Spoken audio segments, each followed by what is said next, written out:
Set the tone with your defense, guys. We got to establish something right now, guys. We got to play harder than anybody. Set the tone with your defense. Iverson right side to Hill in the right corner. McKee, 3 to shoot, goes to the hoop, lays it in, and draws the foul. The celebration has begun, and the Sixers on their way back to the NBA Finals for the first time since 1983. The Philadelphia 76ers return to the NBA Finals after almost 2 decades was no accident. Good. Good, George. Right now. Back screen. Good. Cut, Speedy. They had followed a simple plan, build their team around a single brilliant star. What was less simple, that star was Allen Iverson. 4-on-1 for the Sixers. Iverson, feet behind the back. From the day he entered the league, he drew comparisons to the league's reigning legends. What's up, man? What's up, man? How you feel? And he responded with a new generation confidence that brought instant controversy. Iverson has Jordan. The crowd is into it. Allen shakes free, gets 2! I don't want to be Michael Jordan. I don't want to be Magic. I don't want to be Bird or Isaiah. I don't want to be any of those guys. You know, when my career is over, I'm going to look in the mirror and say I did it my way. And it was often the hard way. In high school, Allen had been jailed and then pardoned in a bowling alley brawl. And even when he was chosen first in the NBA draft, people refused to let go of his past. He quickly became one of the league's highest profile players and poster boy for the brash hip-hop superstar. No matter how well he played, it was Iverson's image that had become the story.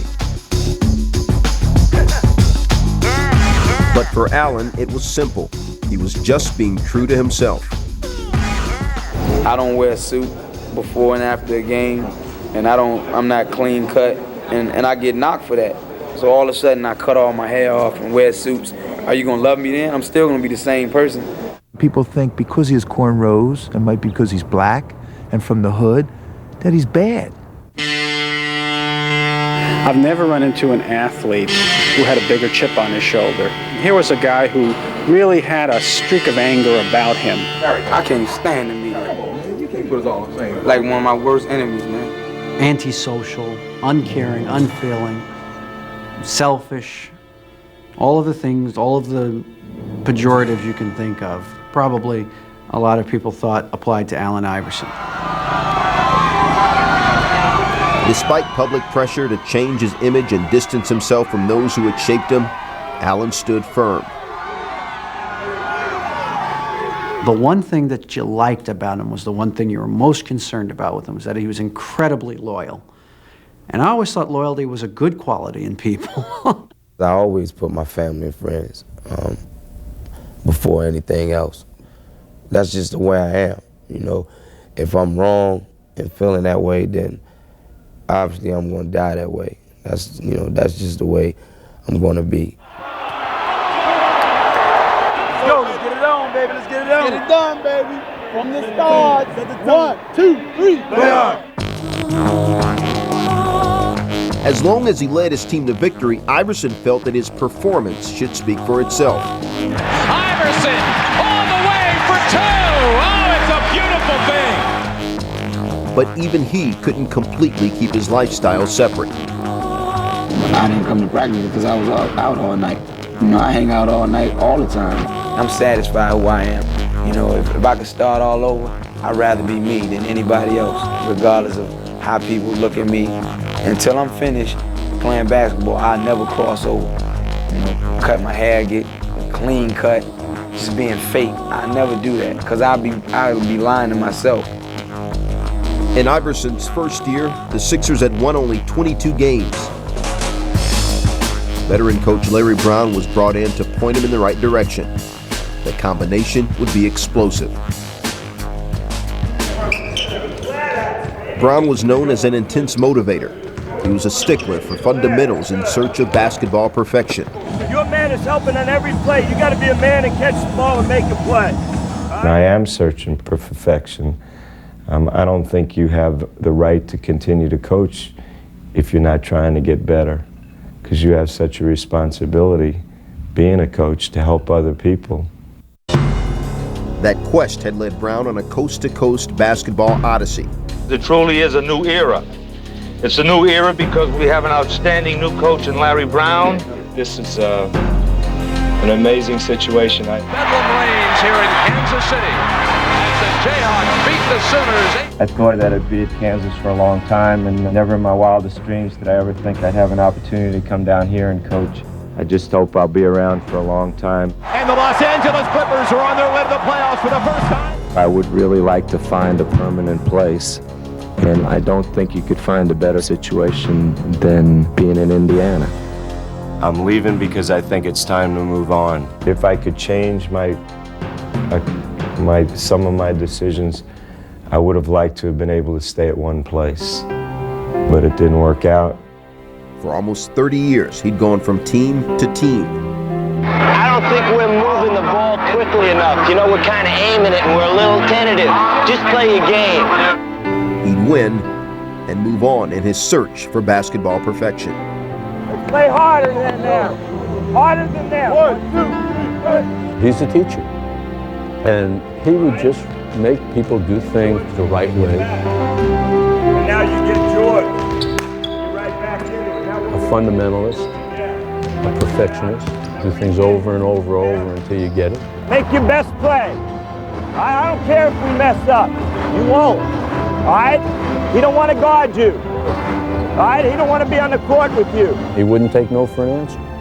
He would get more out of them than they had any idea they possibly could give. In 1997, Brown's journey brought him to Philadelphia and Allen Iverson. I know the right way to play, and I'm not afraid to tell the players to do that. I didn't want to come here. We got to get some stops up the floor. And on the break, guys, we're in goddamn swing. We've lost the ball about 5 times dribbling and just throwing up some, or jumping in the air. I didn't like the team or the personnel or the way they played. We're not getting any movement. All right, we got to get people moving and guys cutting. I didn't like the way Allen played. My goal was to try to get us to become a team and to play unselfishly, to try to respect the game and their teammates. With the personnel we had, I didn't think that was possible. Brown's tenure was rocky from the start. Larry pushed his plan, and Allen pushed back. We don't wait. We're not waiting. I was not trying to wait. I was not waiting. I didn't know where the screen was at.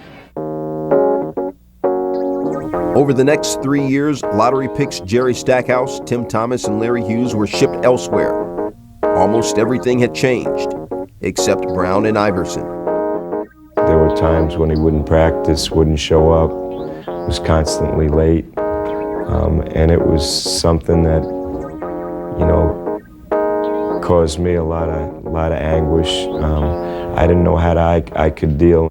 I'm tired of everybody talking about my relationship with Allen Iverson. I wonder what your relationship would be with any employee that you might have who doesn't choose to come to work on time or doesn't choose to come to work at all. Yeah, I was late for practice, but believe me, the times that I heard the stuff, I mean, nobody will put up with that. I mean, and I'm not even brave enough to miss that many practices. And they made it seem like people made it. Come on, man. How many did you miss? I don't know. I wasn't counting, but people made it seem like I didn't even come to practice. When you got 2 bulls and you put them in a cage together, something's going to happen. By the summer of 2000, it seemed like Iverson and Brown had locked horns for the last time. And we tried to trade him. It was over. He was gone. I mean, it reached a point where there was no way this team could continue. I'm not hurt by that. I'm still doing what I want to do. I'm playing on the team I want to play for. I'm trying to contribute, you know. I'm not hurt by that. I mean, I'm not hurt by that at all.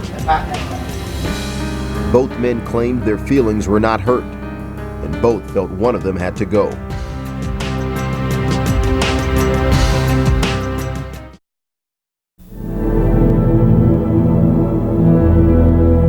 During the summer of 2000, everyone expected Allen Iverson to be traded, including Larry Brown and Allen Iverson. I didn't expect him back. I wouldn't have come back. And none of Allen's teammates wanted to continue. All summer long, I didn't know. I woke up scared every morning, not knowing that if I was at another team or not. And the offseason was ugly. It was truly ugly. I mean, coach didn't want Allen, and Allen didn't want the coach. With at least one trade killed by salary cap problems, Allen was still a Sixer by summer's end. Allen was angered by the trade rumors, especially the one to the LA Clippers. He was humiliated.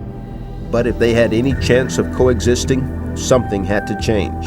I did go down and meet with Allen in his home turf, and then we had conversations on the telephone when I told him he was going to be traded, that he realized, oh. And I told him, he told me how he could change everything. Do it! You have full control. No one has better job security on the world or in this planet than him. But you gotta follow the coach's rules. I want to be right here where I'm at, where people love me and I love these people. Brown and Iverson agreed to give it one more chance. The trade talks were ended, and Iverson was named a captain. This is going to be the most important year of my career because, all eyes on me this year. Everybody wants to see if I can be the captain, if I can be a leader, if I can be a professional besides just playing basketball. And I'm up for the task. When he told me that he realized that he was the one who could make the changes, that made me feel like it would work. Philly opened the season 10-0. Their grand plan was finally unfolding.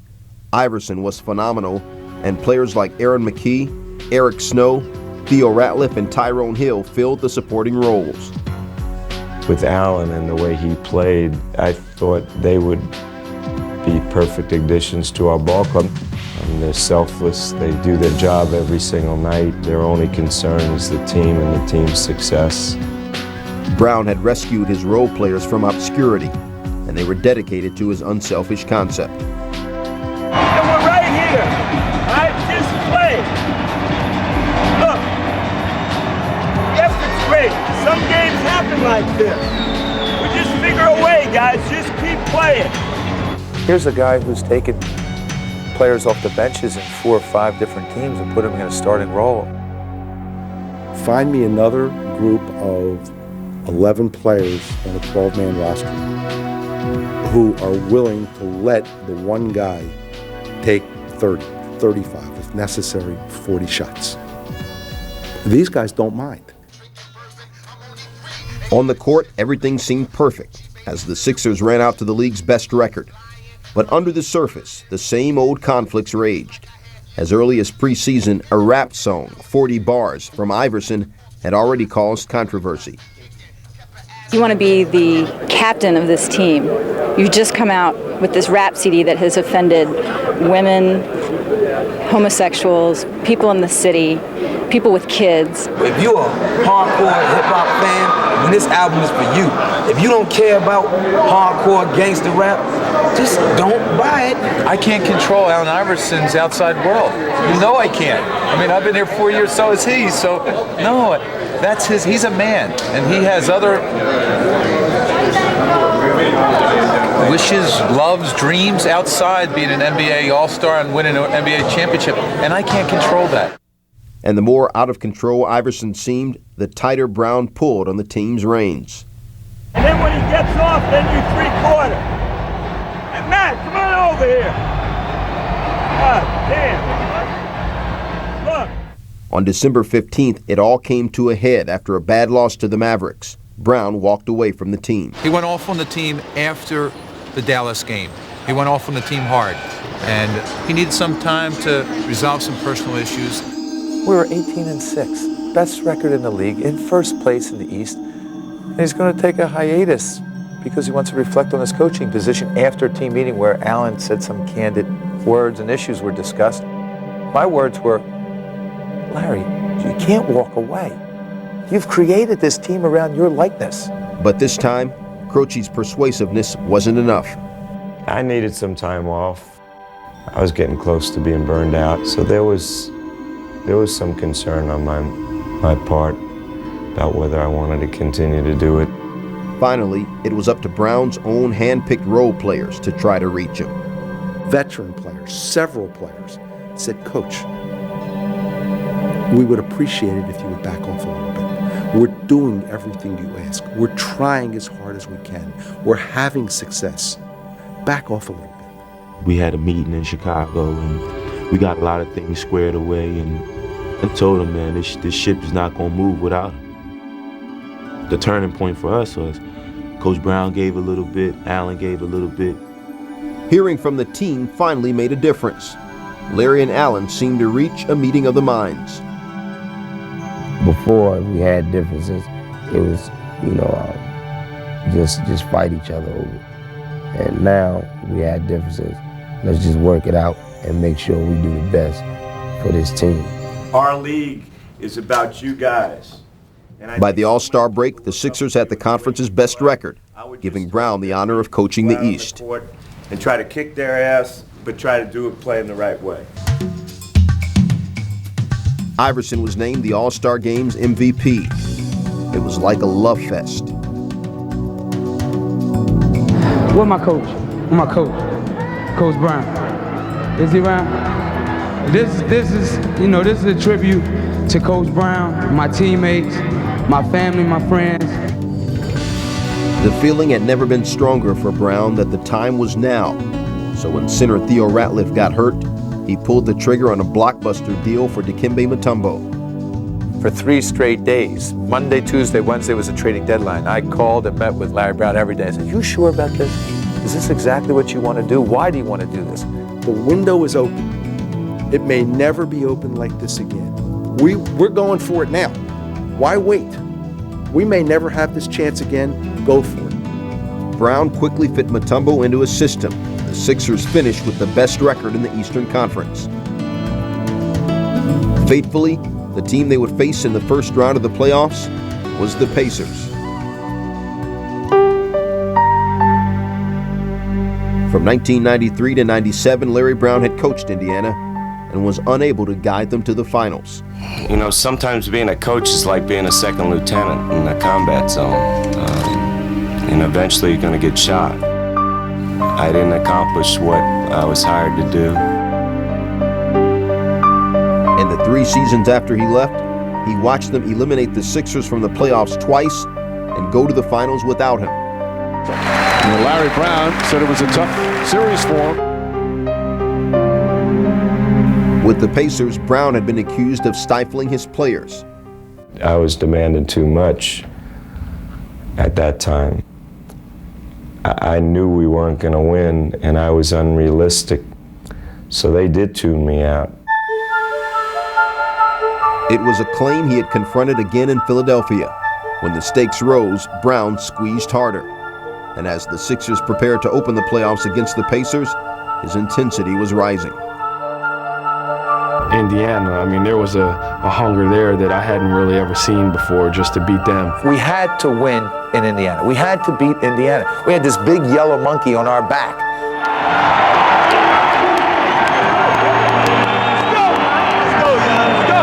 A good start would have eased the pressure, but Philadelphia blew an 18-point lead. Reggie Miller hit a last-second shot to beat them in Game 1 on their own home floor. Reggie for 3. Miller, a three. Bang! Reggie Miller knocks it down, and this place is absolutely stunned. Larry Brown seemed ready to explode, and his team couldn't help but feel it too. Right now, Indiana they just got our number. Simple as that. You can't even reword it any better. They have our number. That mood after the game was everybody was just so quiet. Coach was upset. We were throwing garbage cans. Few first-round games hold the weight of the season. This one carried the pressure of 4. From the day Larry Brown came to Philadelphia, skeptics waited for a moment like this to watch him crack. But Brown would disappoint them. Let's go, y'all. We got to get back on track, man. Yeah, right. Forget what just happened. Let's just go from here on out. Larry Brown didn't make an impassioned pregame speech. He made adjustments, and the Sixers executed. Iverson, yes! I think this was a great coach game. from my coach. I mean, you just wouldn't believe the turnaround that we had. Coach put in so many things to help me tonight. You wouldn't believe it, you know, to see the type of stuff that he counteracted with. I mean, I just learned a lot more about Larry Brown tonight as a coach.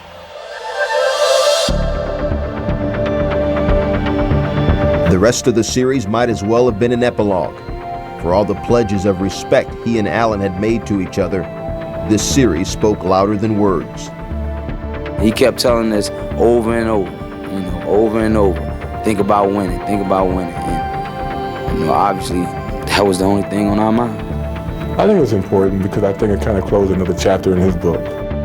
You know, the way he left Indiana and, you know, all of the talk they were saying about him and relationship with some of his players in Indiana. And now he can, you know, let that rest and he can move on.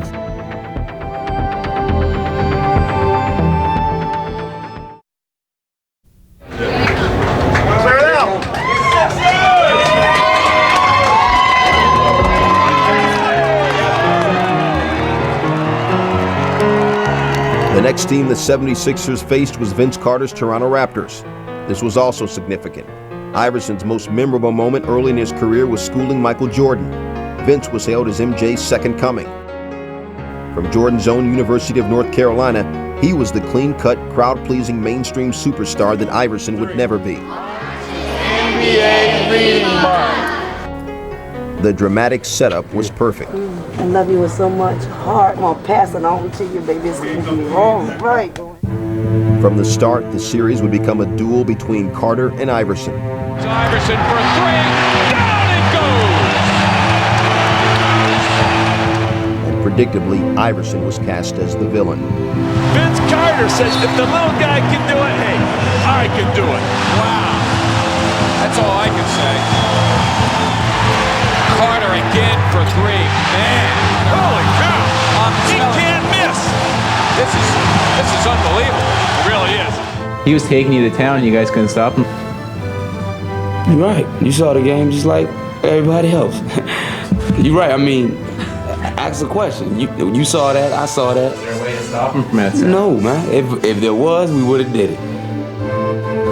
But as the much smaller Iverson matched Carter by sheer force of will, the storyline began to change. Iverson, 2 to go for the lead. Yes! Without even realizing it, Iverson was making his most persuasive case for acceptance on his own terms. Allen Iverson has scored the Sixers' last 19 straight points. And as the team split the first 4 games, even sports fans outside of Philly found themselves doing something they never thought they would, rooting for Allen Iverson. 52 points for Iverson. He is the man. The kid's come a long, long way. You see the trouble he was in last year and all the negative about him. This year it's all positive. He's dedicated to winning. Whatever it takes, he'll do it. I think he just grew up and he realized there's a lot more out there when you be nice. If you're not nice, nobody likes you. Had Iverson changed, or just people's opinions of him? And did it matter? When you see the way people react to him, it's kind of nice. You don't look at the tattoos or the cornrows. You just look at what's inside of him. Before Game 5, he was crowned the league's most valuable player. Every time I come in this gym, in this arena, I hear my favorite song. You know, y'all voices. So it's time for y'all to play that song. Let's make this noise and get this party jumping. During Game 5, he played like the MVP, scoring 52. Afterwards, no one was talking about rap singles and cornrows. Here's Iverson for three, and he did it again! And the little guy, the MVP, trots to the sideline, asking from the fans, let me hear you. Allen, A lot of people affectionately refer to you as the little guy, but could you come up any bigger for your team than you did this evening? I hope I can. I always play with my heart. You know, I play with my heart first, you know, because I feel like that's all I got. All right, congratulations. Thanks for treating us to one of the all-time great playoff performers. Thanks, Dick. Game 6 went to Vince and the Raptors, with Carter scoring 39. Iverson was ready for Game 7. And then if you can't get going in this type of game, there's a problem, man. Toronto double-teamed and bullied him all over the court. Iverson went down so hard, he has a hurt back, and he is grimacing in pain. Hurt and tired, Iverson still found an answer, with some help from Brown. Allen, I must tell you again, when they double, you got to go into some kind of passing game. The ball has to move. Iverson, Allen on the right side, Giles guarding him. Allen with a jab step, picks up the foot, now moves the dribble. Here's the right baseline jumper by Jones. Got it! Right feed by Iverson. He's a passing machine. Iverson would hand out a career-high 16 assists, and the game would come down to a final shot. Sixers by a point, 88-87. Here we go. Antonio Davis will screen. Curry will play in. Curry looking for Carter. Carter runs to the near side. He stops. He shoots. His shot is up. It's off the rim. And the Sixers advance to the Eastern Conference Finals as Vince Carter misses a shot. Iverson had outdueled Vince Carter on a national stage. It wasn't hard to see how much had changed. The thing that I'm proud of him is learning how to play. He was a kid that was so competitive, wanted to play 1 against 5 every possession. You know, I just see his game developing, and he wants to win so badly. He's such an unbelievable competitor, and I'm learning a lot about him. The answer is in the building. Who the hell is the answer? I don't know. Oh, the answer, I'm sorry. Against the Raptors, Iverson had had the answer for every challenge. But going into the conference finals against the Milwaukee Bucks, the answer's health was in question. And Philadelphia had always made it clear that he was their one indispensable part. All season long, Philly's role players had lived in Iverson's shadow, suffered through the conflicts, and struggled with the whispers that they weren't good enough to help him get to the finals. I'm the all-star on this team. You know, I'm the one. If we win, you know, they go after me. And if we lose, they go after me. You know, and my teammates, you know, they just have to play ball and just help me. The question now was, would they be there when Iverson suddenly turned to them for help? And you see Eric Snow playing with a screw in his leg and a broken bone, with Dikembe with a broken finger, Aaron with a possible rotator cuff injury. That's why we're here, because of the character of all those players. After splitting the first 2 games in Philadelphia, the question became even more urgent. Iverson would be unable to play in Game 3.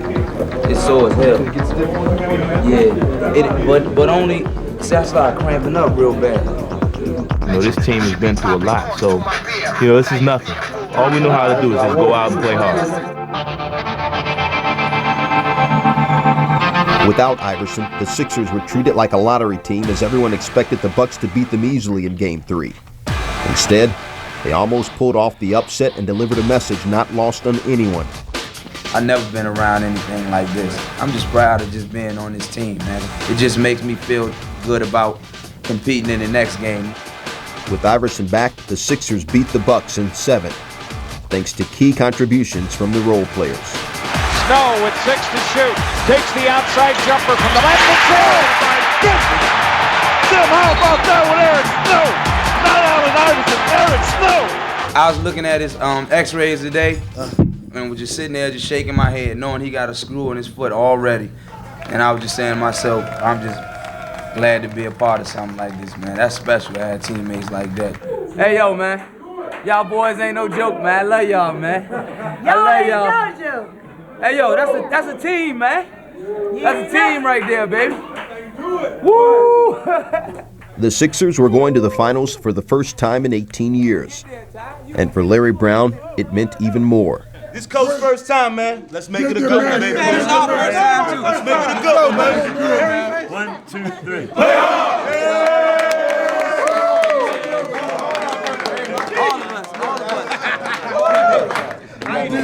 different, man.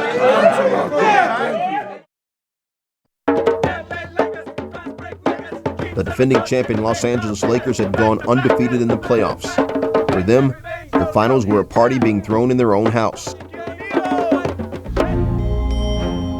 Even though the Sixers were the first team in league history to capture the awards for Coach of the Year, Sixth Man, Defender, and MVP in the same season, the Lakers still dismissed their championship aspirations and stated that Shaq, not Iverson, should have been MVP. The Sixers' response was typically candid.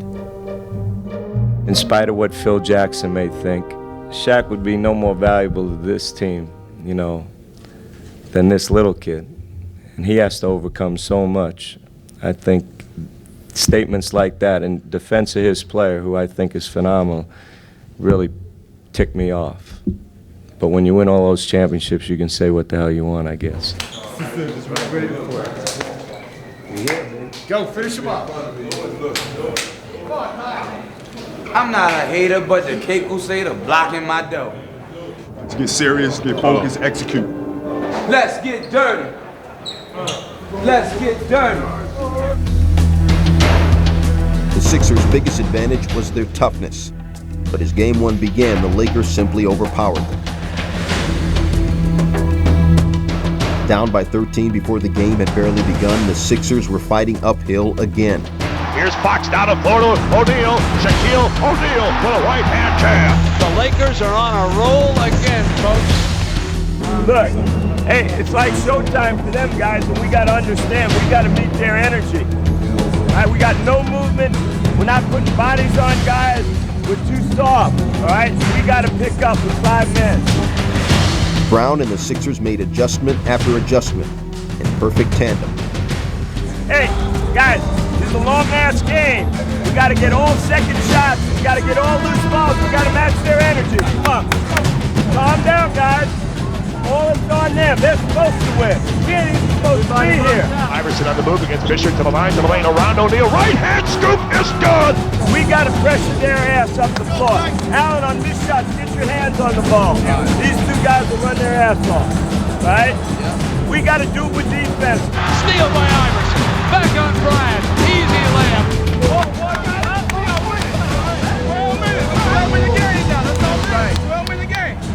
Hey, get your heads up. We're up 2 points. All right? We didn't finish it out very good. We're all right. Even with Shaq pounding them for 41 points in regulation and Tyronn Lue hounding Iverson, the Sixers somehow managed to push the game into overtime. Head and shoulder and foot space. Dribble drive, bounce the ball in the corner. He gets it back out of front. Iverson for 3. Got it! Take a deep breath and understand we got 5 minutes to get one up on these. All right? 5 minutes. Every rebound, every long rebound, every loose ball. Overtime played out like a recurring nightmare as the Lakers immediately took control. This is championship defense right now. The 76ers cannot run a play. No one had ever questioned Larry Brown or Allen Iverson's talent. But now, undermanned and exhausted, they would make a statement about their character. It's Sixers basketball as Lou misses for the first time tonight. McKee kicks it open, Iverson. Here's Allen Iverson outside the arc. He tees up a 3. It's good! He drilled it! A 3 by Allen Iverson! 1 minute to go in overtime. What a comeback here. The Lakers had the Sixers on the ropes. They come fighting out of the corner. Here's Iverson. Lou, the defender, stays right with him. Allen wants to go, wants the baseline. He fires 2 ball, got it again! He's way too good! He steps around Lou and drilled it! Trust yourself. Hey, all we have to do is play 10 seconds. All right? And Eric and Allen get open. Sixers with 8 seconds to shoot. Bell on the move against Horry. Raja back out top to Snow. 3 to shoot, a runner by Eric is up. It's good! The Snowman delivers! What a spirited comeback in OT by the 76ers. Unbelievable. And that's the way they have played all season, all through these playoffs. You think you've got them down, and they just keep coming at you. They can put the brooms away. We ain't do nothing yet. We got a long way to go. They can put the brooms up, though. Ain't gonna be none of that. Come on, Ty. It's us, man. We came too far, man. It's us, baby. That's right. Come on, man. bro. We ain't win nothing, man. We got a long ways to go.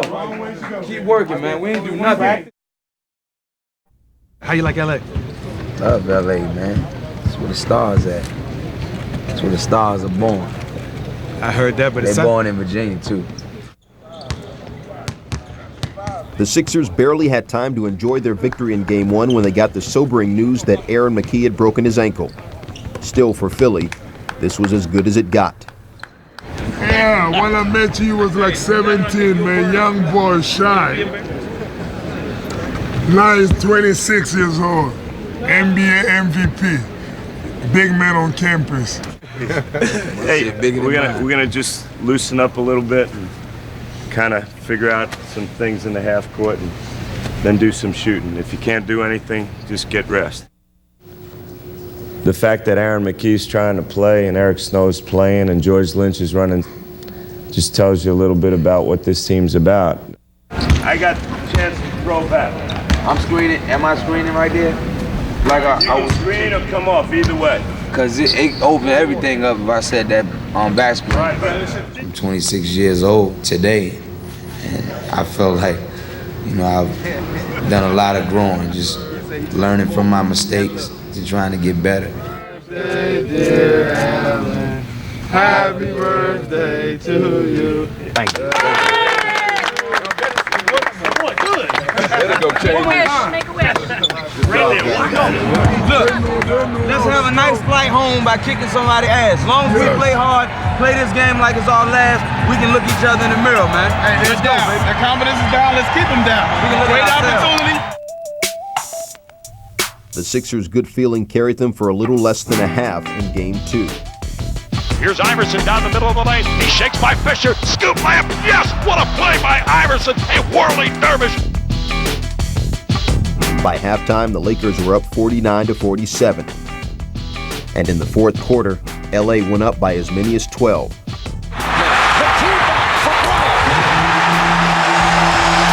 The Sixers are in deep trouble.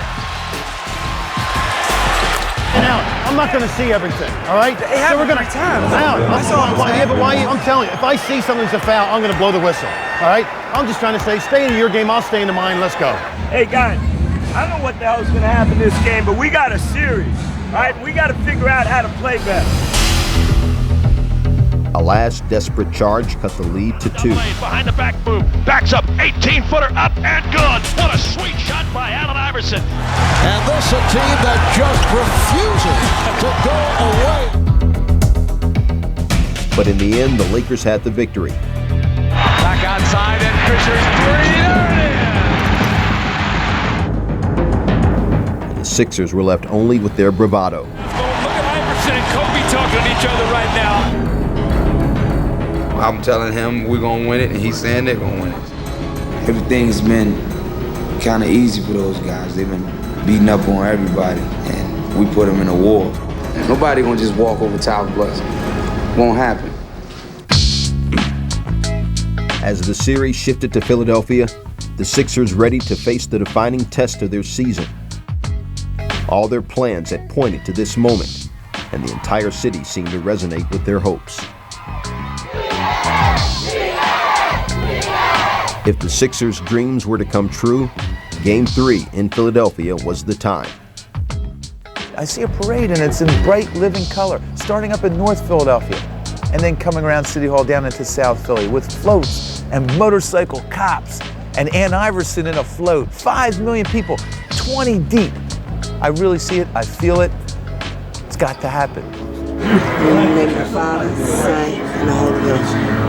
Bless my son, keep him safe, and let him win this game. Please, God, I'm asking you in your name. Amen.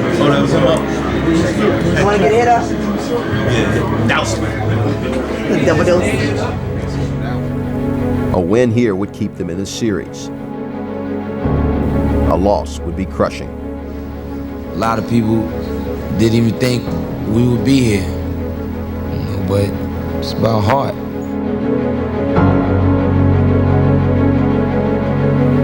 The Sixers played one of their most courageous games of the season. Every time the Lakers tried to put them away, they came back stronger. Iverson cuts back, goes down the paint for the layup, is good. The competitive instinct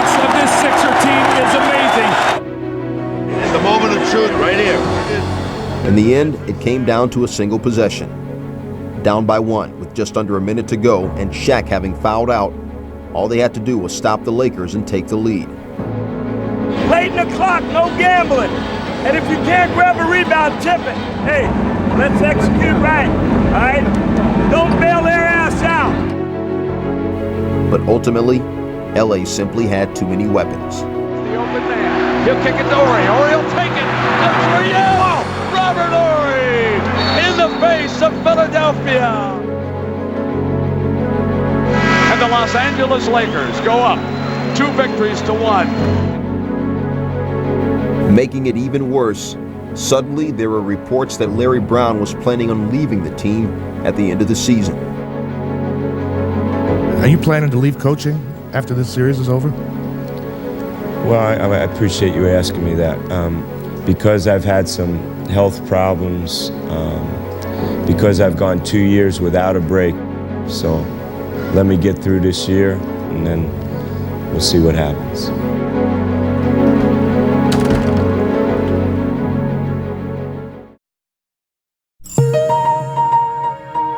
All the Philadelphia 76ers' hopes had rested on this season. It was their championship drive that had brought them together. And now, with their loss in Game 3, they had to face the fact that it was all but over.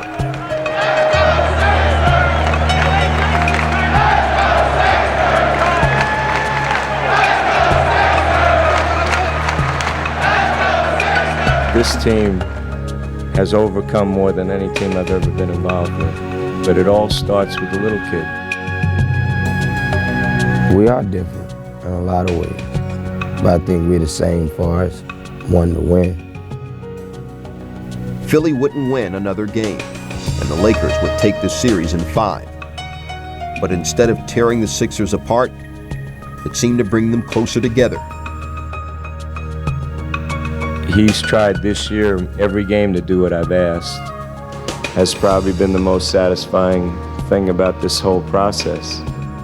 He's being talked about as a basketball player and not as a renegade kind of kid. He's a great motivator. You know, he's somebody that you want to go out there and bust your ass for 48 minutes. Alan, you all right? Yeah. Hey, love your effort. Come on, that's great.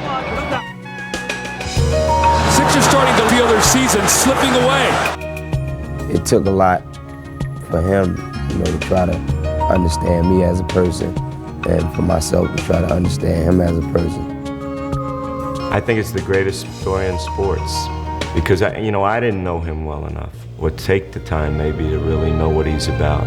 I think as a coach, a lot of times I didn't spend enough time trying to know what players were about, and to understand that maybe their way of showing them emotion or trying to win or trying to be competitive was a little different than mine. I think he's opened my eyes to that. He's helped me so much since he's been my coach.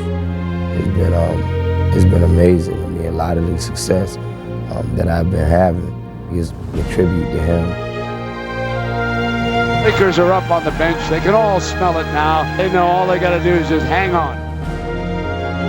We did this together, me and him, you know, and that's what it continued to be, just us.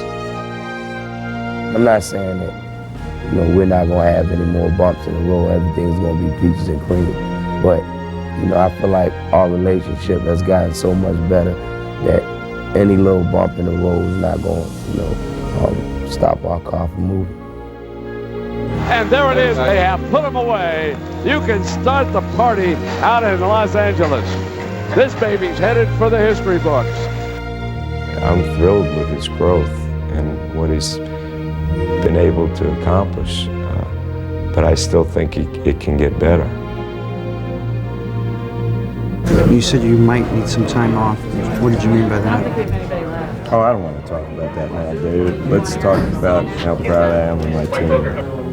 This team taught me that, you know, you get a group of guys with character, you know, you can accomplish great things. Larry, what does your gut tell you? My gut tells me, like I always say, I'm going to smell my kids and hug my wife, and, you know, I'll do what's right. You know, the bottom line is I've been in this for over 30 years as a coach on just about every level. And, you know, I want to enjoy this.